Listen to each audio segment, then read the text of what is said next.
Capítulo 2. Exuberância racional. Os ganhos dos acionistas precisam corresponder aos ganhos da empresa. A parábola maravilhosa da família Gotrox nos faz ver a realidade essencial dos investimentos. O máximo que os proprietários como um todo conseguem ganhar entre agora e o juízo final é o que suas empresas como um todo ganham, nas palavras de Warren Buffett. Ilustrando o fato com a Berkshire Hathaway, a empresa de capital aberto que ele administra há 46 anos, preste atenção na afirmação de Buffett. Quando a ação fica temporariamente além ou aquém do desempenho da empresa, um número limitado de acionistas, sejam vendedores ou compradores, recebe benefícios incomuns à custa daqueles com quem transacionam. Com o tempo, os ganhos agregados dos acionistas da Berkshire precisam necessariamente corresponder aos ganhos da empresa. Com o tempo, os ganhos agregados dos acionistas da Berkshire precisam necessariamente corresponder aos ganhos da empresa. Com que frequência os investidores perdem de vista esse eterno princípio? No entanto, os dados são claros. A história, se nos dessemos ao trabalho de examiná-la, revela notável, se não essencial, ligação entre os retornos cumulativos de longo prazo obtidos pelas empresas americanas, o rendimento dos dividendos anuais mais a taxa anual de crescimento dos lucros reinvestidos, e os retornos cumulativos obtidos pelo mercado de ações. Pense nessa certeza por um instante. Percebe que é uma simples questão de bom senso? Precisa de prova? Basta olhar o histórico desde o início do século XX, figura 2.1, logo a seguir. O retorno total anual médio das ações foi de 9,5%.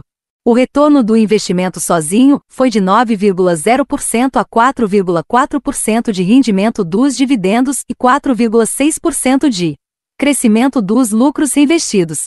Essa diferença de 0,5 ponto percentual por ano surgiu do que eu denomino retorno especulativo.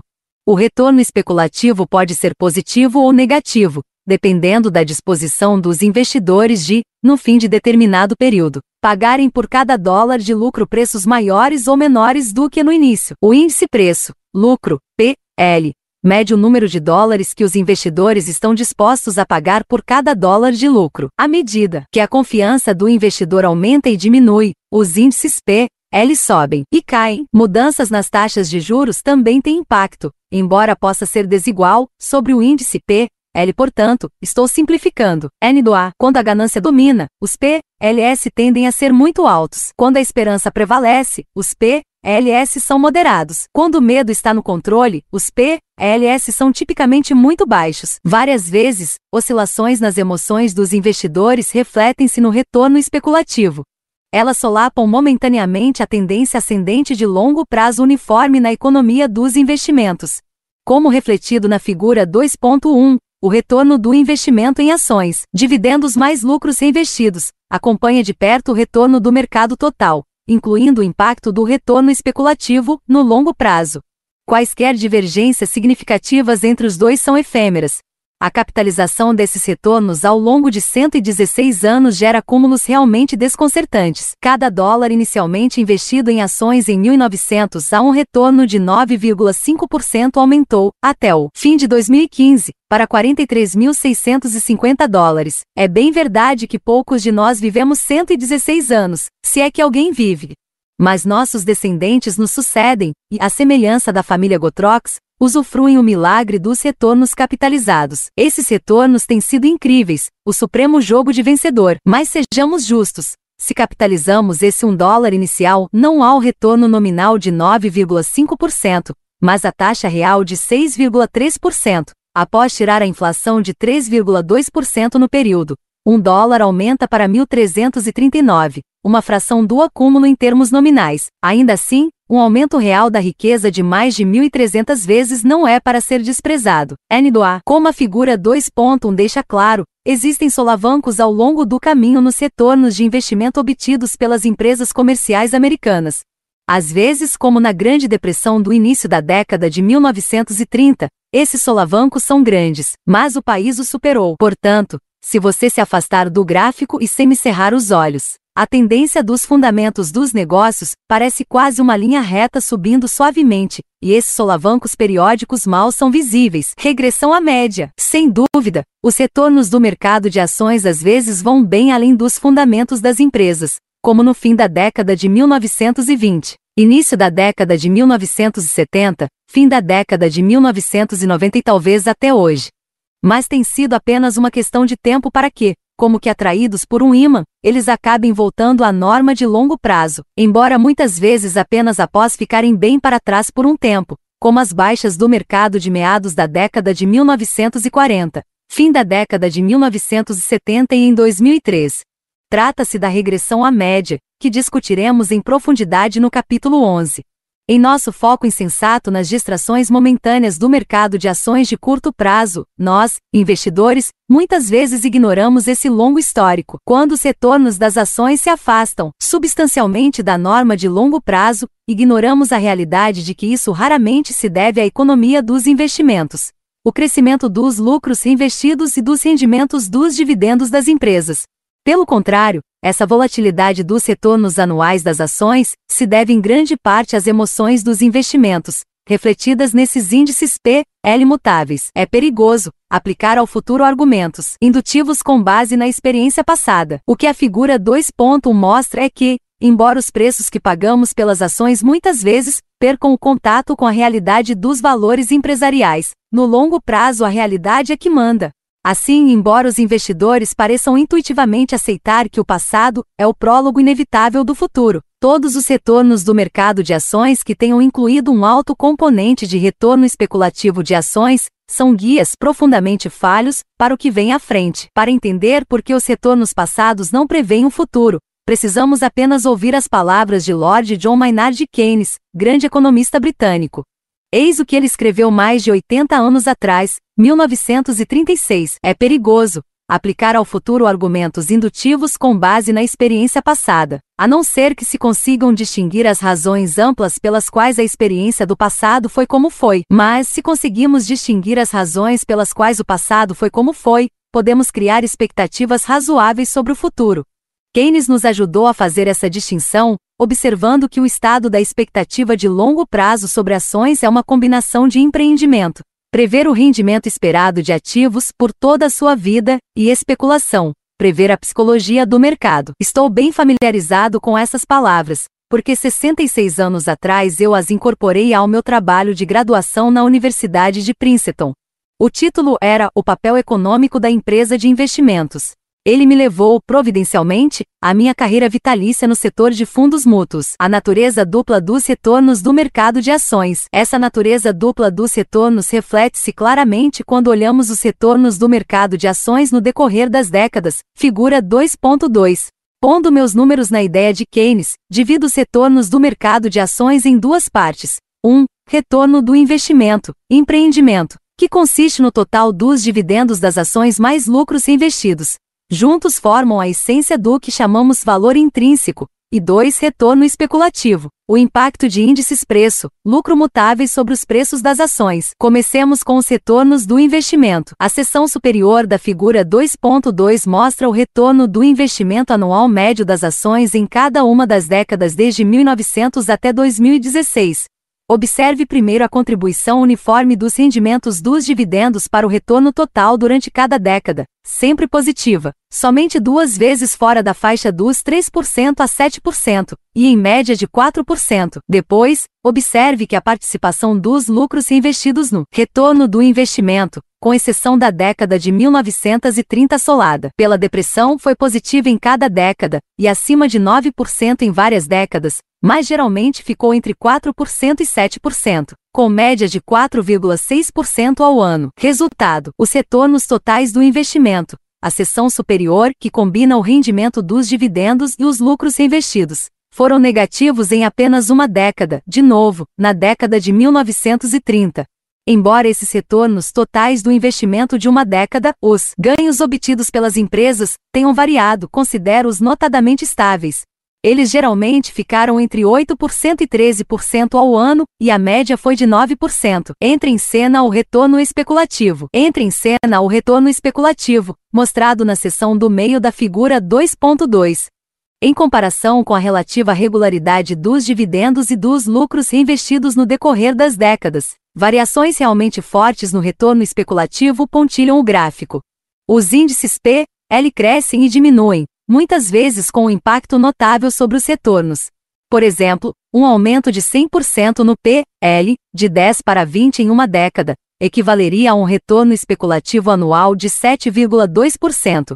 Como você pode ver, todas as décadas de retorno especulativo fortemente negativo foram seguidas imediatamente por uma década em que ele se tornou positivo numa magnitude correlativa. Os anos 1910 negativos e depois os Roaring Twenties, os desanimadores anos 1940 e depois o boom dos anos 1950. Os desencorajadores anos 1970, e depois os ascendentes anos 1980.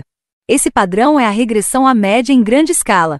Essa regressão pode ser entendida como a tendência de retorno dos PLS às suas normas de longo prazo com o tempo. Períodos de desempenho medíocre tendem a ser seguidos por períodos de recuperação e vice-versa. Até que, incrivelmente, durante a década de 1990, houve um segundo aumento exuberante consecutivo sem precedentes. Um padrão nunca antes observado. Um retorno à sensatez. Em abril de 1999, o índice PL havia ascendido a um nível inédito de 34, preparando o terreno para o retorno à sensatez nas avaliações, que logo sucederam. O tombo nos preços do mercado de ações nos deu a punição merecida. Com os lucros continuando a crescer, o PL fica próximo de 20, comparado com o nível de 15 predominante no início do século XX. Como resultado, o retorno especulativo acrescentou apenas 0,5 ponto percentual ao retorno anual do investimento obtido pelas empresas americanas no longo prazo. O mesmo ocorria em maio de 2020, PL de 24,7. A medição baseia-se no índice S&P 500 em relação aos lucros informados nos últimos 12 meses, segundo a agência Dow Jones Newswires. Nota do editor. Combinação do retorno do investimento e do retorno especulativo.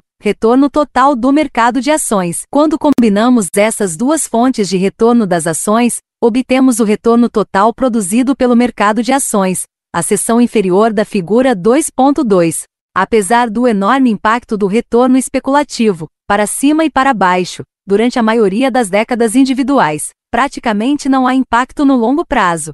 O retorno total anual médio de 9,5% das ações até 2016, então, foi criado quase inteiramente pelo empreendimento, com apenas 0,5 ponto percentual criado pela especulação. A mensagem é clara: no longo prazo, os retornos das ações dependem quase inteiramente da realidade dos retornos do investimento obtidos pelas empresas americanas. A percepção dos investidores, refletida nos retornos especulativos, conta pouco. É a economia que controla os retornos de longo prazo sobre o patrimônio líquido.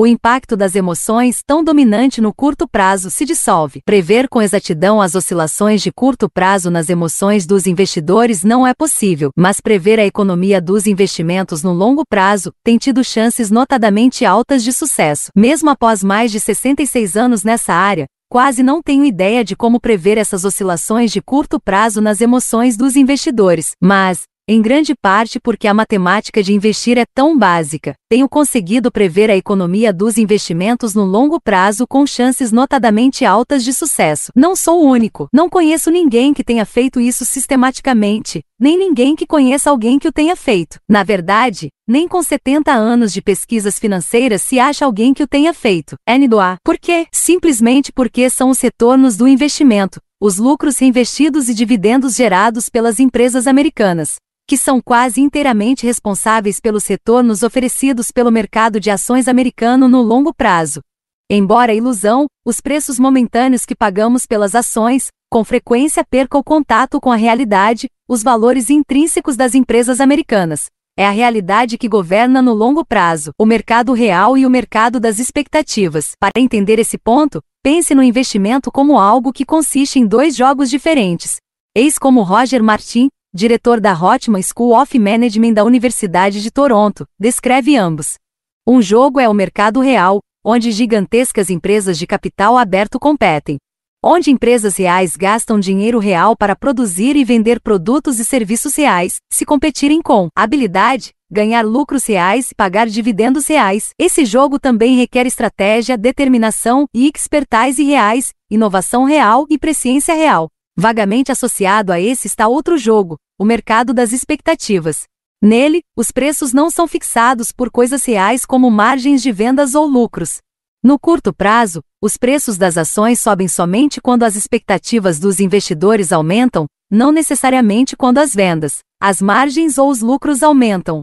O mercado de ações é uma grande distração para o negócio dos investimentos. A essa distinção crucial, eu gostaria de acrescentar que o mercado das expectativas é, em grande parte, produto das expectativas dos especuladores, que tentam adivinhar o que outros investidores esperarão e como agirão à medida que cada informação nova chega ao mercado. O mercado das expectativas consiste em especulação. O mercado real consiste em investimentos. O mercado de ações, então, é uma grande distração para o negócio dos investimentos. Com frequência, o mercado leva os investidores a enfocar expectativas de curto prazo, transitórias e voláteis, em vez daquilo que realmente importa: o acúmulo gradual dos retornos obtidos pelas empresas. Quando Shakespeare escreveu É uma história contada por um idiota, cheia de som e fúria, que não significa nada, poderia estar descrevendo as inexplicáveis oscilações diárias, mensais ou mesmo anuais nos preços das ações. Meu conselho aos investidores: ignorem o som e a fúria de curto prazo das emoções refletidas nos mercados financeiros e se concentrem na economia produtiva de longo prazo das empresas. O caminho para o sucesso nos investimentos é sair do mercado das expectativas para os preços das ações e fazer sua aposta no mercado real das empresas. Não acredite apenas em mim. Simplesmente preste atenção à distinção atemporal feita por Benjamin Graham, investidor lendário, autor de Um Investidor Inteligente e mentor de Warren Buffett. Ele estava certo sobre o dinheiro quando apontou o dedo para a realidade essencial dos investimentos. No curto prazo, o mercado de ações é uma máquina de votar. No longo prazo, é uma máquina de pesar. Usando sua maravilhosa metáfora do Senhor Mercado, Ben Graham diz: imagine que em uma empresa privada você detém uma pequena participação que lhe custou $1.000. Um de seus parceiros, chamado Senhor Mercado, é bem prestativo. Todo dia ele conta quanto acha que vale sua participação e ainda por cima se oferece para comprá-la de você, ou vender-lhe uma participação adicional com base nisso. Às vezes, a ideia de valor dele parece plausível e justificada pela evolução e pelas perspectivas da empresa conforme você conhece. Com frequência, por outro lado, o senhor mercado deixa-se dominar por seu entusiasmo ou seus temores e o valor que ele propõe parece quase idiota. Se você for um investidor prudente, deixará a comunicação diária do senhor mercado determinar sua ideia do valor de sua participação de $1.000 na empresa? Só se você concordar com ele, ou se quiser negociar com ele. Mas, no resto do tempo, você terá a sabedoria de formar ideias próprias sobre o valor de suas posses. O verdadeiro investidor se sairá melhor se esquecer o mercado de ações e prestar atenção aos seus retornos em dividendos e aos resultados operacionais de suas empresas. Grifo meu. O investidor com uma carteira de ações sólidas deveria esperar que seus preços flutuem, e não deveria se preocupar com declínios consideráveis nem se empolgar com aumentos consideráveis. Deveria sempre lembrar que as cotações do mercado existem para sua conveniência, seja para tirar proveito delas ou para ignorá-las.